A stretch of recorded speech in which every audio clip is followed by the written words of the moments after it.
തലയിണ വയ്ക്കാതെ ഉറങ്ങുന്നത് കൊണ്ടുള്ള ഗുണവും ദോഷവും വിശദീകരിക്കാം. Ethnic health code.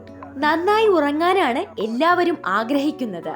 അതിന് നല്ല കട്ടിലും ബെഡും മാത്രമല്ല, തലയിണയും പലർക്കും വേണം. ഉറങ്ങാൻ കിടക്കാൻ നേരം ആദ്യം തപ്പുന്നത് തലയിണ തന്നെയായിരിക്കും. എന്നാൽ തലയിണ ഉപയോഗിക്കാതിരിക്കുന്നതാണ് ആരോഗ്യപ്രദം എന്ന വാദവും നിലനിൽക്കുന്നുണ്ട്. തലയിണ എന്നാൽ തലയ്ക്കു മാത്രമല്ല, കഴുത്തിനും സപ്പോർട്ട് ലഭിക്കാനായി ഉപയോഗിക്കുന്നതാണ്. ഇനി ഇവയുടെ ഗുണങ്ങൾ അറിയാം. കട്ടിയുള്ള ഒരു തലയിണ ഉപയോഗിക്കുന്നത് കഴുത്തിന് ആയാസമുണ്ടാക്കും.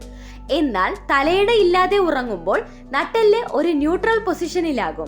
അതുകൊണ്ട് വേദനയോ നട്ടെല്ലിന് സമ്മർദ്ദമോ ഉണ്ടാവുകയില്ല. ഉയരമുള്ള ഒരു തലയിണ ഉപയോഗിക്കുമ്പോൾ അത് നട്ടെല്ലിന്റെ അലൈൻമെന്റ് മാറ്റം വരുത്തും, അസ്വസ്ഥതയുണ്ടാക്കും. തലയിണ ഒഴിവാക്കുന്നത് വഴി കഴുത്തിനുണ്ടാകുന്ന സമ്മർദ്ദം കുറയ്ക്കാനും കഴുത്തുവേദന ഇല്ലാതാക്കാനും സഹായിക്കും. തലയിണ ഇല്ലാതെ ശരീരം സ്വാഭാവികമായ ഒരു ഉറക്കനിലയുമായി ചേർന്നു പോകും. ഇത് ഉറങ്ങുന്ന നില ശരിയാകാത്തതു മൂലം ഗുരുതരമായ കഴുത്തുവേദന ഉള്ളവർക്ക് സഹായകമാകും. ഇനി ദോഷങ്ങൾ. ചരിഞ്ഞു കിടന്നുറങ്ങുന്നവർക്ക് തലയിണ ഇല്ലാതെ കിടക്കുന്നത് ആയാസമുണ്ടാക്കും. അവരുടെ തലയ്ക്ക് ഒരു സപ്പോർട്ട് ആവശ്യമാണ്. എങ്കിൽ മാത്രമേ നട്ടെല്ലുമായി ശരിയായി ചേർന്നു വരികയുള്ളൂ. സപ്പോർട്ട് ഇല്ലാത്തത് കഴുത്തിനും തോളുകൾക്കും വേദനയുണ്ടാക്കും. കമിഴ്ന്നു കിടന്നുറങ്ങുന്നവർക്ക് തലയിണ ഇല്ലാത്തതാണ് നല്ലത്. എന്നാൽ ചരിഞ്ഞു കിടന്നുറങ്ങുന്നവർക്ക് നട്ടെല്ലിന്റെ അലൈൻമെന്റ് ശരിയായി വരാൻ ഒരു സപ്പോർട്ട് ആവശ്യമാണ്. കൂടുതൽ ഉയരമുള്ള തലയിണ വയ്ക്കുന്നത് നട്ടെല്ലിന് നല്ലതല്ല. വിദഗ്ധ നിർദ്ദേശപ്രകാരം ആവശ്യമായ രീതി തിരഞ്ഞെടുക്കാം.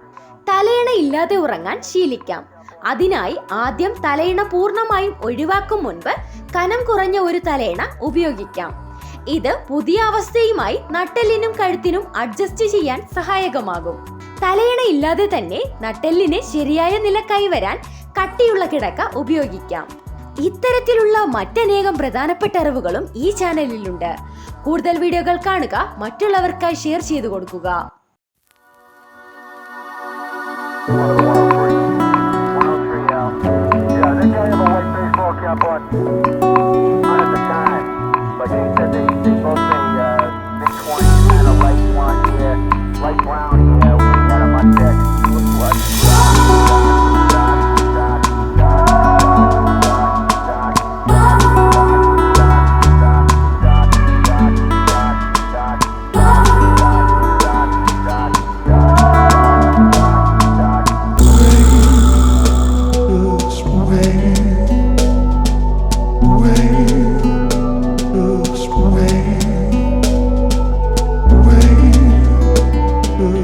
Way